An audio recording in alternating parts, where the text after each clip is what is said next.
আর আমরা তো কিছু হলেই গালে থাপ্পড় মারি না, এটা করি না? এই হাদিসটাও মনে রাখবেন, মানুষের গালে মারা নিষেধ আছে, জানতেন? মানুষের চেহারার মধ্যে মারা নিষেধ আছে। এই গালে চর মারা, গালে নাকে ঘুষি মারা, এই জিনিসগুলো নিষেধ আছে।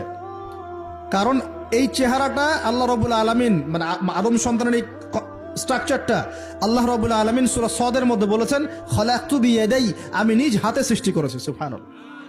আর সেই মানুষকে তোমরা এমন নির্মম ভাবে কেন মারবে? সারা বিশ্বের দিকে তাকায় দেখেন, এখন প্রত্যেকটা জায়গায় রক্ত ঝরছে। কাদের? মুসলিমদের। কাদের? মুসলিমদের। আল্লাহ পাক আমাদেরকে বোঝার তৌফিক দান করুন।